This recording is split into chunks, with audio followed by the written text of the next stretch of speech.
Welcome back to Learn SKN, and today we're going to continue looking at the CSEC economic syllabus, and we would have covered we are currently in section 6, and we would have covered objectives 1 through 9 in previous videos. And so today we're going to look at the section objective 10, which is inflation. So the last video we looked at the policies, the monetary policy, fiscal policy that would help to, manipulate the economy. And this time we're going to be looking at inflation specifically. But before we do that, you know what to do? Like the video, subscribe to the channel, hit the bell so you know when Learn SKN drops another video. And so with that, we're going to jump right into the content that we have for today, looking mostly at inflation. Good, so now we're going to be looking at inflation. What is inflation? And what causes inflation?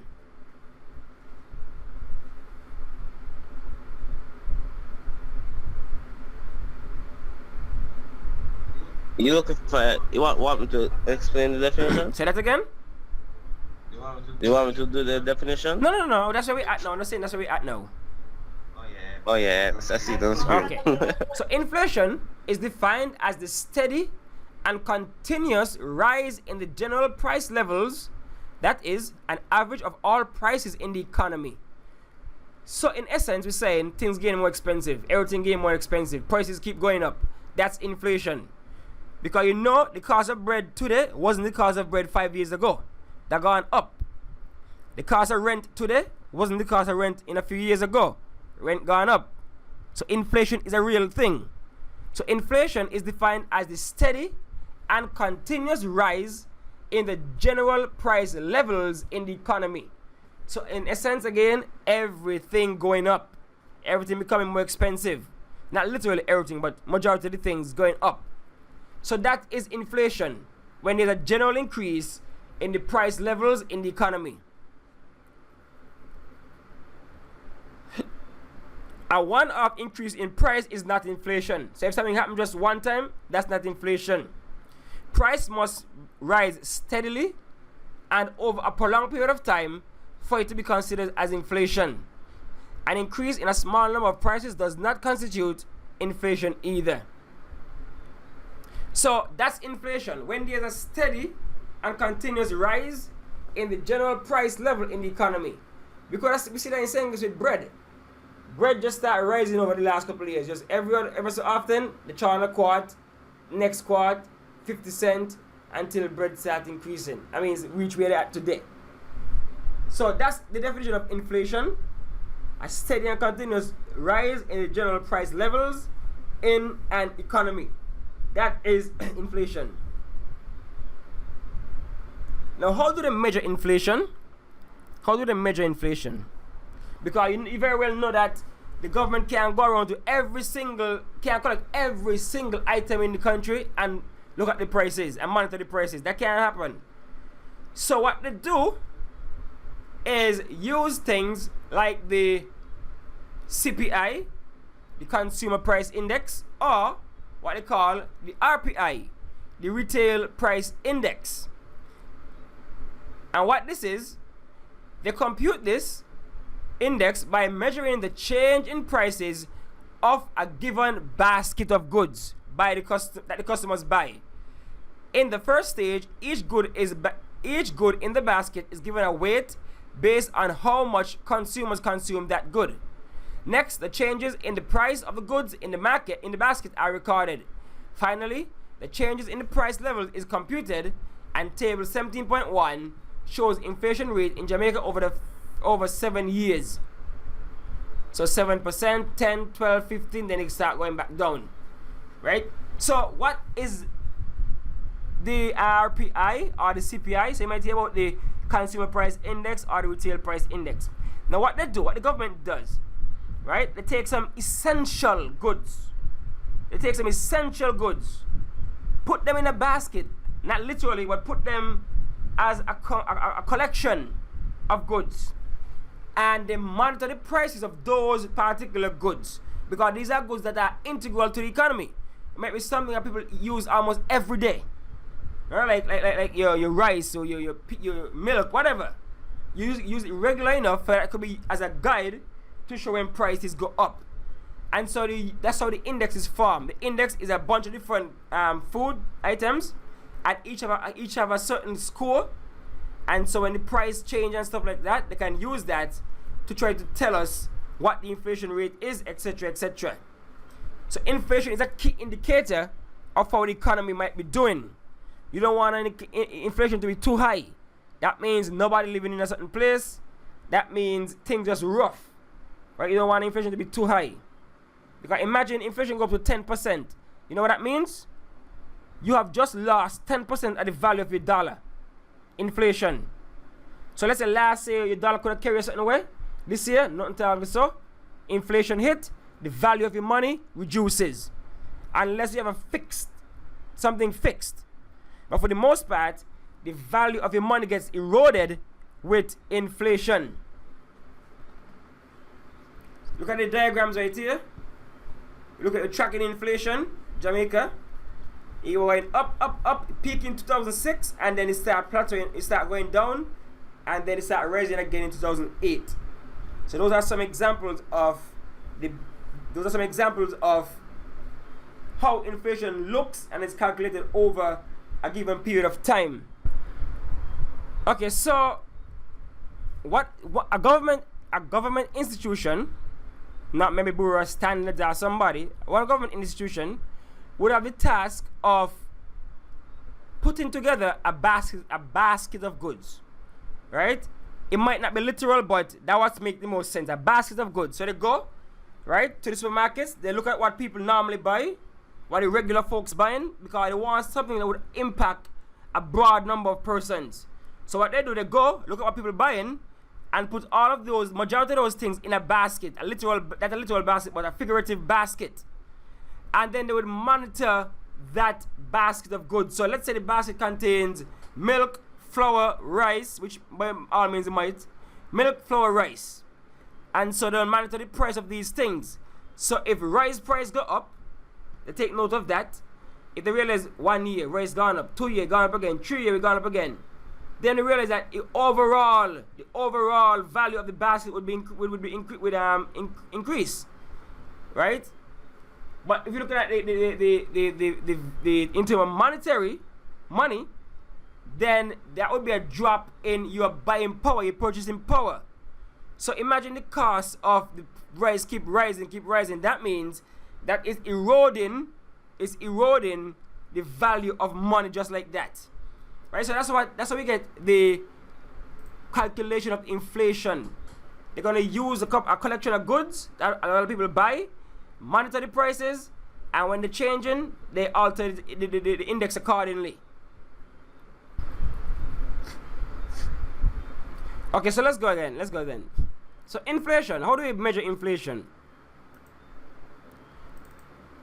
Remember I told you that inflation is a general rise in price levels in the economy, right? In the economy. And so how do they do this? They measure it using what we call a CPI, or Consumer Price Index, or a Retailer Price Index. So what they do, right? What they do, if you take a look at the diagram on the screen, there's a basket of goods. This basket can contain the cost of alcohol, where they have example, alcohol, clothing, communication, education, food and beverages, furniture, all these things. They'll be placed in a figurative basket. And these prices will be monitored. So the price of rent will be monitored, the price of healthcare will be monitored, the price of education will be monitored.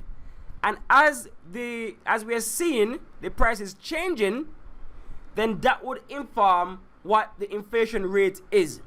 So let's say the price of all of the goods in the basket went up by 10%. Then that means the inflation rate gone up by 10%. Right? Because it's about the baskets of goods.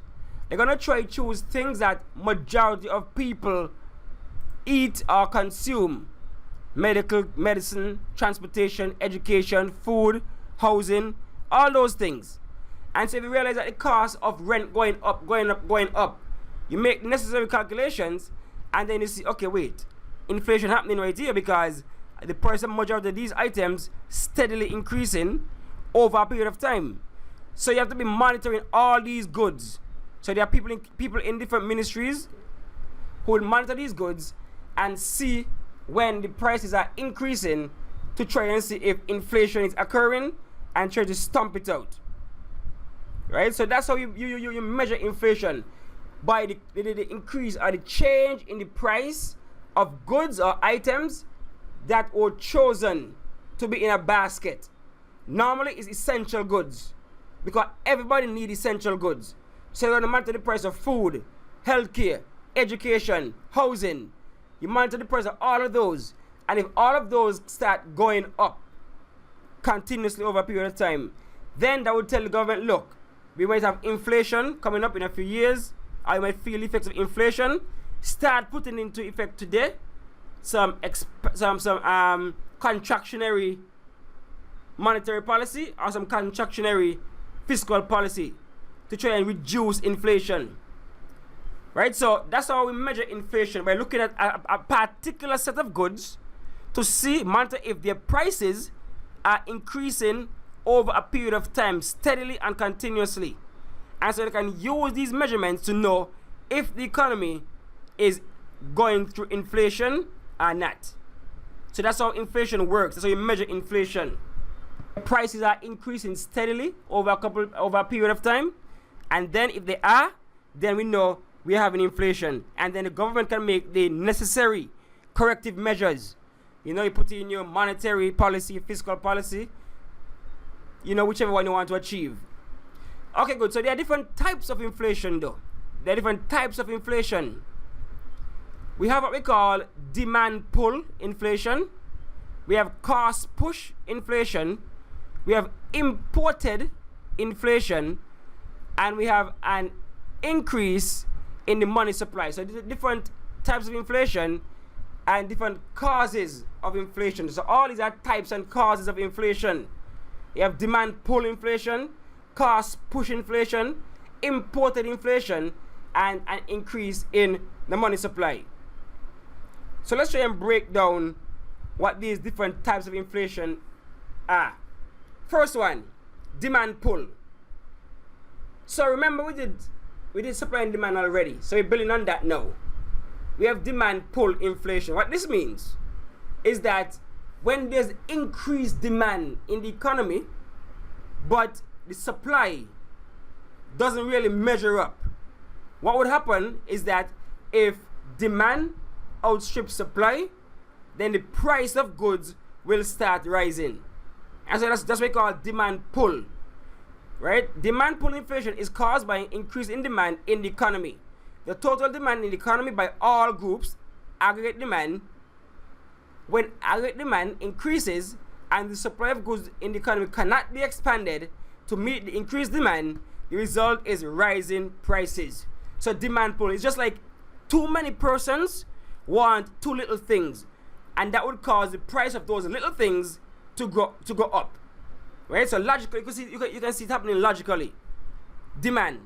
If everybody wants something and only a little bit there to go around, you as the producer, you're going to just keep the price because you want to know who is the highest bidder, who wants it the most. And who wants it the most, going to pay the highest price. And so that would lead the price to go up. And you know, once the price is going up, that's what we call inflation. So this inflation is because of demand in the economy. Demand in the economy is outpacing supply in the economy. And so that leads to a rise in the prices of goods in the economy. So that's demand pull inflation. And then we have cost push inflation now. That's the flip side in a sense, because that's from the producer's perspective. Cost push inflation. That is when the cost of production goes up. And you know what happens when the cost of production go up? It will rise. It will rise. Good. Yes, the price will rise. Because naturally, you're a producer. If the cost of if your cost of labor going up, your rent gone up, your raw materials gone up, naturally, you're gonna pass that on to the customers by increasing the price. So that would cause the price to go up. And we know that And increasing price levels over a steady period of time is called inflation. And so right there we have cost push inflation, where the cost of production goes up, and that in turn causes prices to go up, because the producer don't want to lose any money. They have no choice but to pass on the cost to the consumer. So you have to pay more money because the cost of production gone up. So that's cost push inflation. Then we have what we call, where is it? Imported inflation. Imported inflation. This one is pretty much kind of self-explanatory. For example, we live in the Caribbean, and we in the OECS, we have our EC dollar pegged to the US dollar. So the EC dollar is connected to the US dollar. So what that now means is that if there's inflation in America, is there inflation with the concerning the US dollar, we down here in the Caribbean will inherit that inflation or import that inflation, because we're going to try to import stuff and we have to pay the additional costs. So for us, we imported that inflation. The price gone up over there, but it's affecting us because we're buying their stuff. So that's what we call imported inflation, when you get it from overseas, when the cost of goods to import goods or whatever goes up. It's not in your country, it's in another country, and so you're importing inflation to your country now because it can't be helped, right? Because it's not all countries go through inflation at the same time.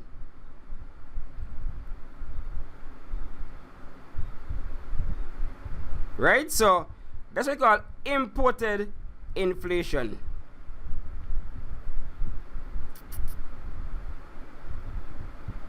Then we have an increase in the money supply.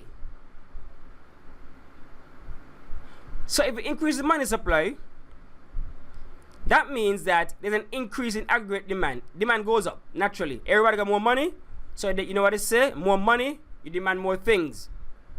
And so this would lead to an increase in the demand, where supply again cannot really keep up.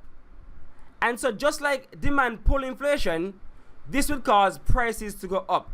But this time the catalyst is because the money supply increase. So because the money supply increase, that led to an increase in demand, which led to inflation, increase in prices, because supply cannot keep up with the demand. Right?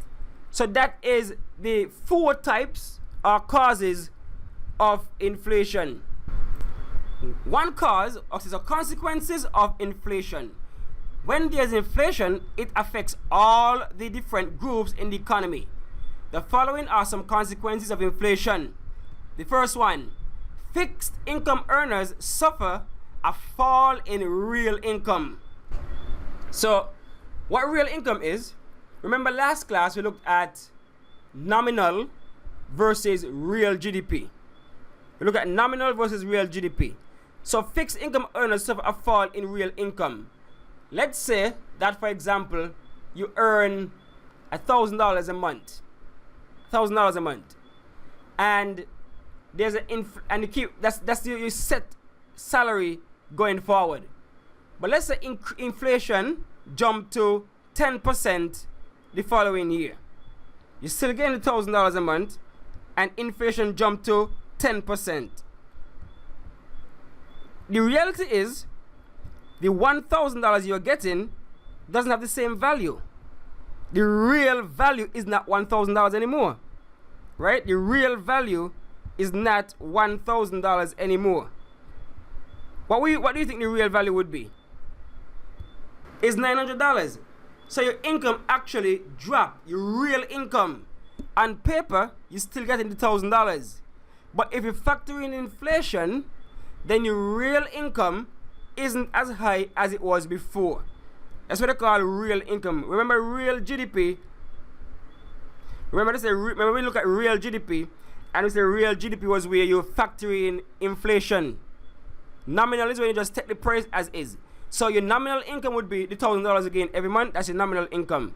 but the real income would have been the $900 if you factor in inflation. So we're saying here that consequences of inflation, fixed income earners suffer a fall in real income. So the purchasing power of the money falls during inflationary times, so that a given amount of money can buy fewer goods and services. The purchasing power of money is what goods and services the money can buy. And so that's what we need to really drill down on. Purchasing power.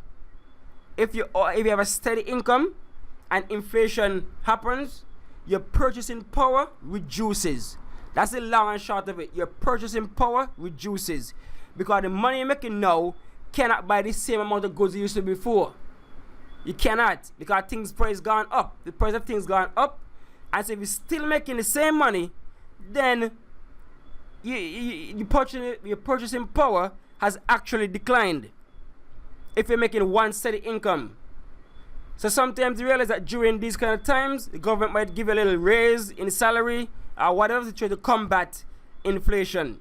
But yes, so real income earners suffer because their purchasing power reduces with inflation. And they gave an example here. Before inflation, the $20 could buy rice, flour, sugar, milk. After inflation, the same 20 could only buy rice, flour, and sugar. You can't even buy the milk now.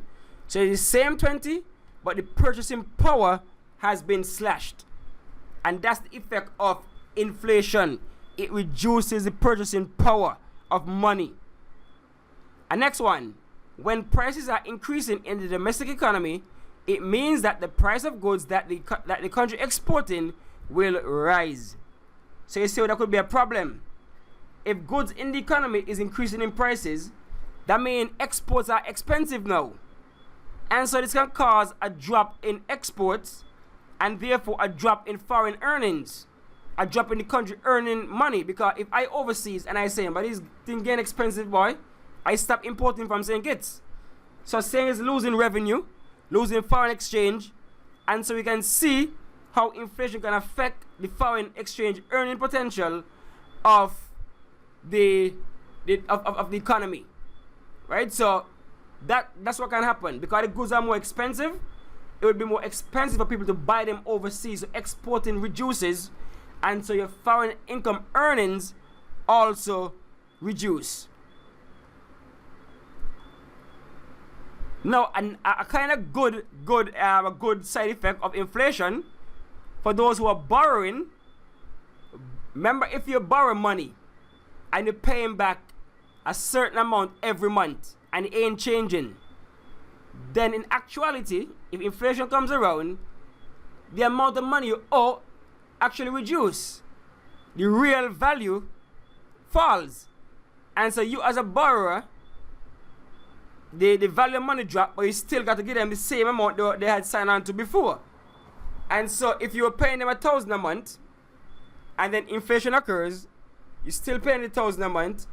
For you, I mean, you ain't paying back as much as you did as you actually borrowed. At the end of the day, you're gonna pay back less because the value of the money going forward is reducing. For the creditors, is the opposite. They lose out because the sum of money repaid will not be the same value. Right? It's not going to be the same value. The real value would have been decreasing because of inflation. So imagine I borrow $1,000, and let's say a friend borrowed $1,000 from me, and I say pay me back in installments of 100, and they're taking forever to pay back, and inflation come around. Then the value of that 100 to me has diminished. It's less now because it can't buy what I used to buy before. So it's less value money. The value of the money is less than I gave you before. Right? So creditors lose out and borrowers would gain. Looking for better prices in times of continuous inflation means that people might have to walk from place to place. These are costs in terms of time and effort, and they are called shoe leather costs. Maybe we're going to take on that one. Alright? Shops, stores, and restaurants also have to change price tags and menus. These are called menu costs. So yes, shops and when inflation occurring, the shop have to alter the whole system to adjust for the new prices. So that can be inconvenient and that can cost them. Because I'm pretty sure when VAT day comes around, the stores will have to go into the system now and make that alteration. So when you scan, instead of charging you with 17%, they're charging you now with the 5% VAT. And so that can be time consuming and that can cost the company overall.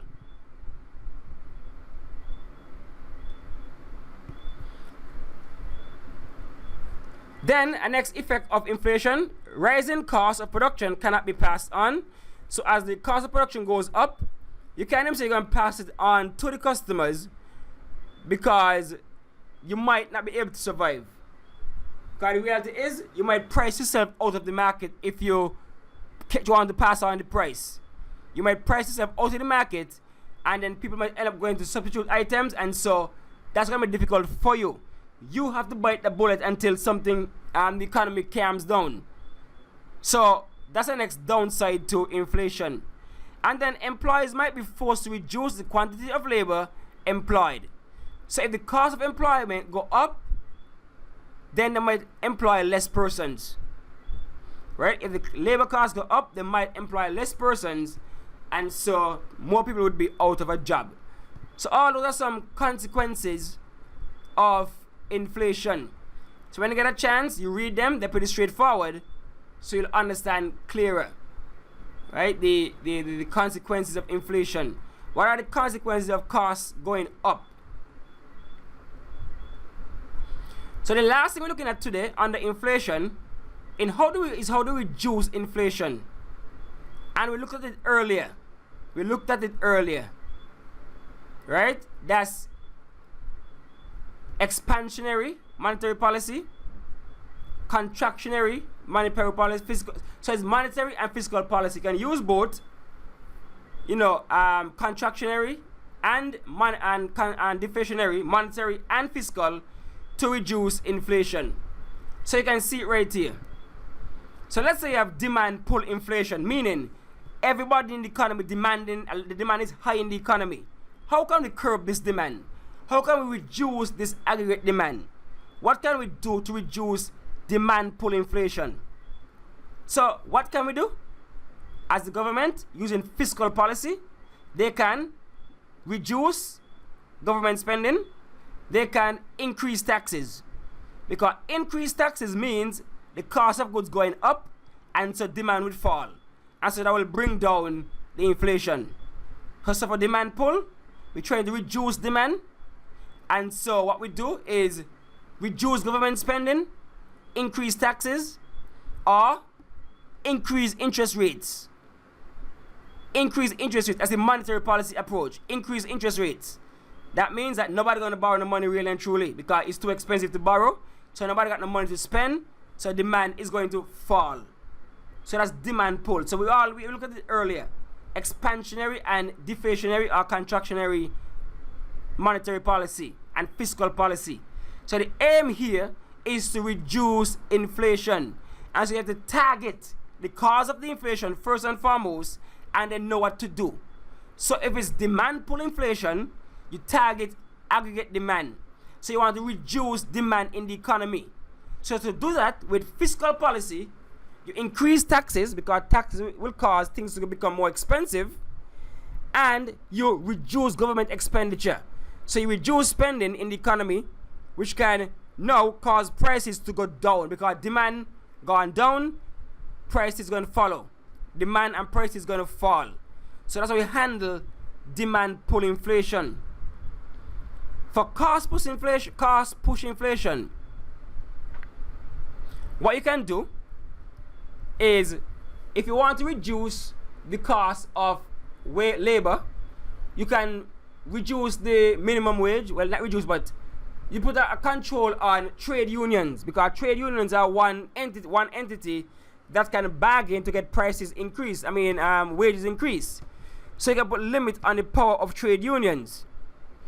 The government can also use subsidies and grants to try to reduce the cost of production. a subsidy is basically the government helping the producers to produce. Right? So a subsidy is something that reduces the cost of production for the producer. So the government will say, okay, good. It costs $10 to make this. I will pay $5 and you pay the other $5. So for the farmer or whoever, they only paying $5. Even though the cost of production is $10. The government covering the rest. That's an example of a subsidy, where the government handles some of the costs in an effort to reduce the cost of production. They could also give grants. A grant is like a loan that you don't have to repay. It's like a gift in a sense. So the government can give up monies that could be directed at certain production areas. And all these would reduce the cost of production, which can in turn cause the companies to reduce their prices and bring down inflation in the economy. So subsidies and grants, as well as regulations and trade unions, can reduce cost of production, which can then reduce inflation, cost push inflation. Then we have import inflation. That's simple, right? Just cut back on importing. Cut back on what you're importing and try to use local goods. Try to substitute goods that you're importing for cheaper ones. As simple as that. So instead of buying the expensive stuff overseas, you try to buy them closer to home, so you don't have to bring in that higher cost, that inflation. And then for inflation due to money supply, we know how that goes.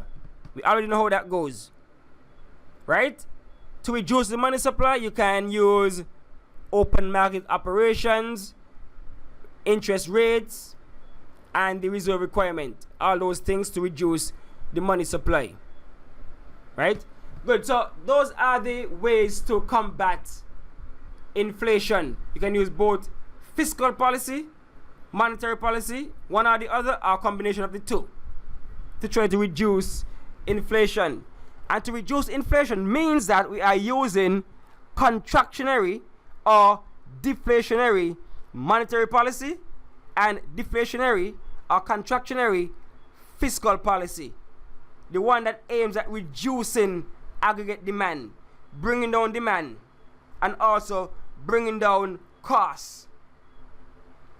Right? That's for demand. We're looking at demand pull inflation. Now for cost push, of course, the government can increase the spending. That's in the way of subsidies. And that can help to bring down the cost of production. They can also give tax breaks to businesses that can help reduce the cost of production. And so with that, we have covered what we need to cover for this video. We have covered inflation, and so we'll stay there for now. But you know what to do. You like this video, subscribe to the channel, and hit the bell to know when Learn SKN drops another video looking at various content from the econ, the CSEC econ syllabus. And so the only way to do that is to make sure that the bell is selected. Alright, so that's it for now. Thanks for watching, thanks for listening, and stay tuned for more from Learn SKN.